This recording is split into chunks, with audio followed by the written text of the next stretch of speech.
Yeah, it was great. It was a great opportunity to come. After 20 years, you know we back on. No more Snyder, more McLaurin. 1-4 with the passion, you know we scoring. FedEx field back lit, no it is not boring. John Allen lead the troops, yeah you know we storming.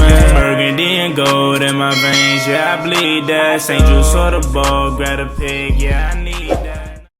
YouTube, what's going on? It's Juan Gotti here. We another Washington Commanders video, and in today's video, we're gonna be reacting to Sam Howell, Kendall Fuller, and Ron Rivera's press conference as they talked about the Baltimore Ravens post their day 2 of joint practices today. So without further ado, let's get straight into today's video. But before we do, make sure you guys go down below, leave a like on this video, subscribe if you're new, and turn on post notifications so you get notified when I upload new content like this to the channel. We're on the road to 6,000 subscribers, so please hit that subscribe button again if you haven't already. When we get to 6,000 subscribers, I will be giving away some merchandise. So if you guys want to have a chance to win some Juan Gotti merch, all you gotta do is subscribe to the channel. It's free. It's not that many things free left in the world. Subscribing to Juan Gotti's channel is one of them. So subscribe to the channel and have a chance to win some free merchandise. I love the word free. I know you do too. So go ahead and do that for me. Now that out the way, let's get straight to it.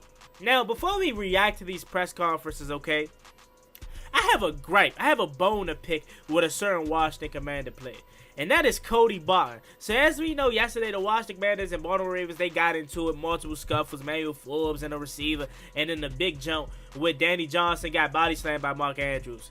First of all, Mark Andrews literally did that for no reason, bro. Like literally no reason at all. It was called for him to body slam Danny Johnson. But we gonna watch it. But my biggest thing is with Cody. Cody, if you don't glass him, bro, like you just body slammed your team and you ain't gonna do nothing about it, fool. Like, you know what I'm saying? But let's break it down. So this footage you're about to see is from my guy Pedro Schmidt's channel. Shout out to Pedro Schmidt, and this is per JP Finley. So let's watch it and break it down, okay? So Lamar Jackson, he throws the ball to Mark Andrews. Looked like a great play by Danny Johnson, right? Literally, why, Mark? Mark had no reason to do this. Like, he made a great play on the ball. Mark Andrews got mad and body slammed him for whatever reason, right?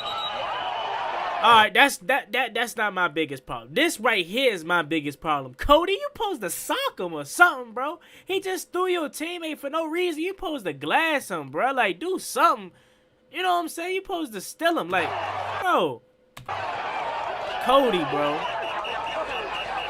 Like, Cody, come on, bro. You supposed to be on go and do damage, bro. He just played with your teammate like that, man, for no reason. So, Cody, I'm disappointed in you for that one, bro. I ain't gonna hold you. Alright, y'all, so now into the press conferences after today's practice. Let's hear from our quarterback, Sam Howell, and see what he has to say. I've gotten a lot more consistent, so I just would like to keep building on that.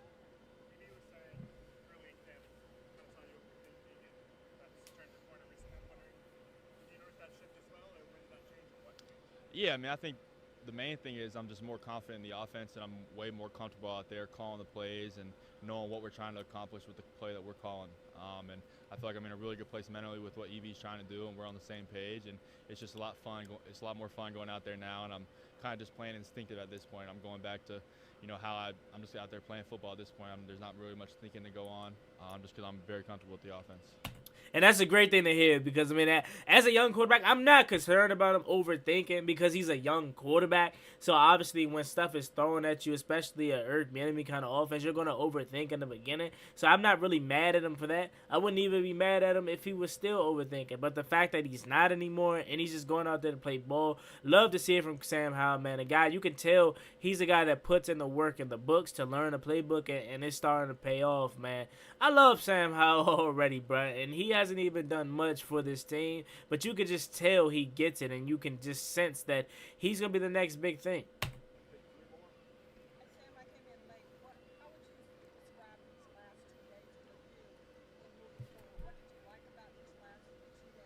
Yeah, it was great. It was a great opportunity to come out here and practice against a good team, a good defense. They do a really good job, and over here in Baltimore, especially on the defensive side of the ball. So it was a great opportunity for us as an offense to come out here and get better, and you know, just try to show what we can do, and just try to, if we do make mistakes, learn from those mistakes. And I thought it was a good 2 days for us as a group. I was very pleased with the stuff we were able to put on tape. So I feel good coming out of here. What different appreciation of Terry now being on the field with him as opposed to the point you were just watching him? Yeah, I mean, I love Terry. He's an awesome competitor, man. It was so much fun to watch him yesterday, especially when they had Marlon Humphrey on him for pretty much most of the day, and Terry was kind of fired up, and he had a really good day. So it's just so much fun to go out there knowing I have a guy that no matter who's covering him, he's going to get open and he's going to make a play, and so it just makes my job so much easier. And that same way that Sam Howell feels about Terry is the same way Terry feels about him. Because we know Terry's a guy that's done damage since coming into the league, but he has not found that guy. He hasn't found his Patrick Mahomes. He hasn't found his Josh Allen. He hasn't found his Jalen Hurts. You know what I'm saying? And he's been looking for that. And again, I feel like this could be the guy for him, and it just seems like they're clicking already. Still early, still a long ways to go, but it looks like we finally, again, may have that guy. Yeah, I mean, I think it just only got better. You know, I feel like we're in a really good place. We've done a lot of work in the off season and training camp, and we're in a really good spot. And then just coming out here, going against another team, and getting those reps is only going to make us better. So I feel like we're in a good spot.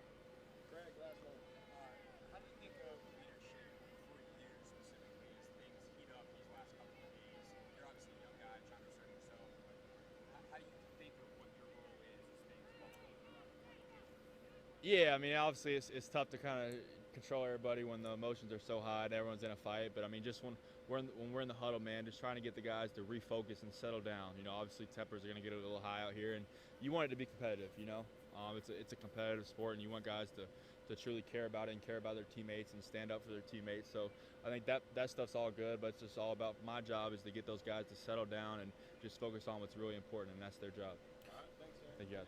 Alrighty, so it's always great to hear from Sam Howell, and he said, some good things in the short amount of questions that he got. I don't know if this was all the questions he had, really, or if this is just when they turned on the live stream, but it was pretty quick.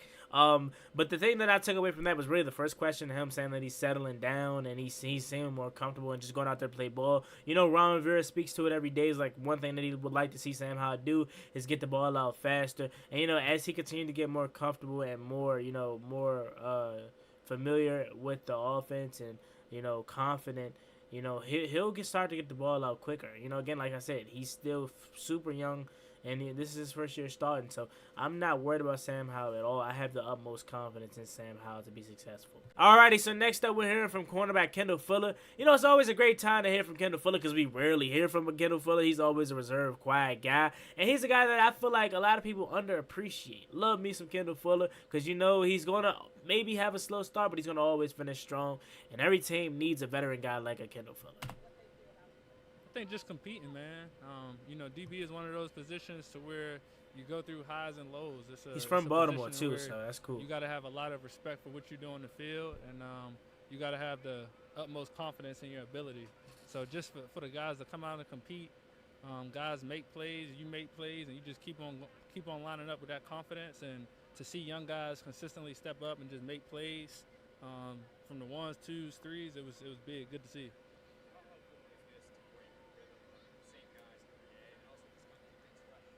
Yeah, I love it. Cause you just get out there and you just play ball. You just play what you see. And even that's a little bit different from a game. Cause from a game you got film that you can go out there and watch and stuff like that. But just from a technique standpoint, there's no film, no knowledge of what they do. You just line up, play your technique, and trust that your technique is gonna allow you to make plays. So just being able to get out here and do that was definitely good for us.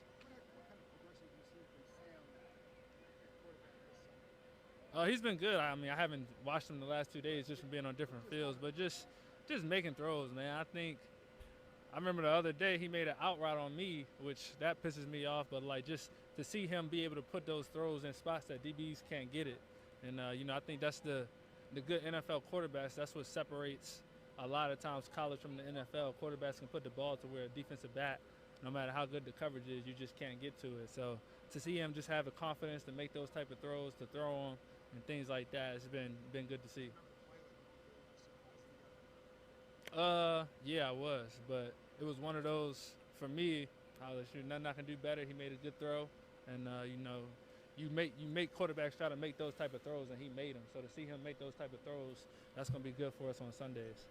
And I love to hear that. Again, I know y'all probably like want us his teammates. Of course, he's going to hype up his quarterback. But, you know, some people are going to hype up their quarterback, but also be like, he got a ways to go. He got a lot to learn. You didn't hear none of that from Kendall Fuller. He just said he makes all the good throws. He made the right throw. It was just in good coverage. And that's what you want. You know what I'm saying? You want your cornerbacks to be there. You want to give the other team props in the sense of be like, hey, great coverage by Kendall. You can't play it no more better than that. But it was just a great ball by the quarterback. And sometimes that's just how football goes. You play good defense, but sometimes it's just even better offense.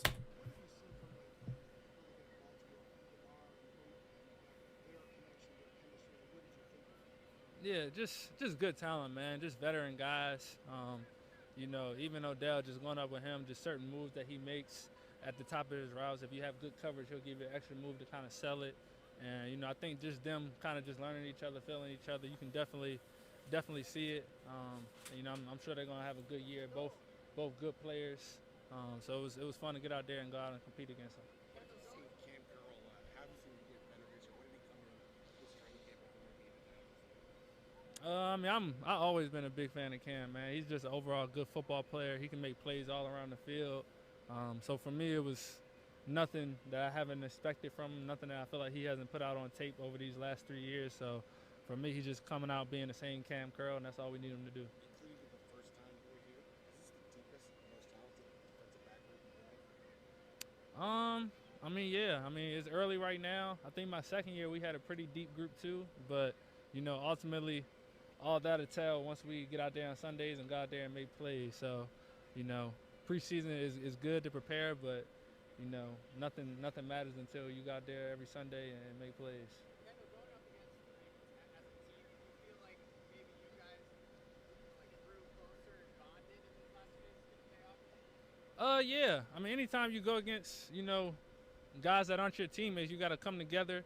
You just always giving each other encouragement, speaking positivity over one another. So I think it definitely brought us together as a team and something that we definitely enjoyed. Does this whole 10-day period of Cleveland game, this, another game, is this really sort of a way to accelerate the progress of all that competition involved? Yeah. I mean, that's camp. That's what you want camp to do. You want competition. You want to get better. And I think, you know, having the preseason game, having these joint practices, it allows for more competition, and it allows us to get better. It allows us to get against the different offenses, learn things about us that we may not have known, learn things about other offenses around the league. So it's definitely helpful for us. How does missing that first preseason game affect your preparation for the season? Not at all. I don't think me missing one series is going to really affect that. I mean, I've gone through, I think my first and second year playing a lot in the preseason. Really, your whole rookie contract, you play a lot in the preseason. Second contract, not too much. I think our first year here, we didn't have preseason at all. I think that was COVID year and things like that. So we definitely still have other games. I think really just to get your routine for pregame and stuff like that. So we've been practicing so much, having these joint practices, I don't think it'll affect it. Awesome. Thanks, Kendall. Yep. Alrighty, it's always a great time to hear from cornerback Kendall Fuller because, again, like I said, it's rare. He's normally a quiet, guy into himself. And one thing I want to say about Kendall Fuller, man, he seems like he's older than he actually is because he's been in the league so long. But y'all know he's, like I mentioned before, still 27, 28 years old. So he's coming up to the end of his contract very soon. But do we re-sign him? Does he make a positional switch to free safety? That cornerback room is going to be interesting to watch because Kendall Fuller is not the same slot guy, but we're really going to need a slot guy. Maybe that's Forbes, okay? Because I don't want to see BSJ on the slot. I think him and Kendall are the best outside corners we got, and Forbes can be an outside shutdown corner at some point potentially. But I think for his first year, he should at least start in the slot. But we'll get to that at another time. With that being said, it's me, boy Juan Gotti. Like, comment, subscribe. Hail to the Washington Commanders. We're on the road to 6,000 subscribers. Please hit that subscribe button again if you haven't already. Again, once we get to 6K, I will be doing a shirt giveaway. And make sure you guys hit that subscribe button. It's totally free again. See y'all next time. I'm out. Peace.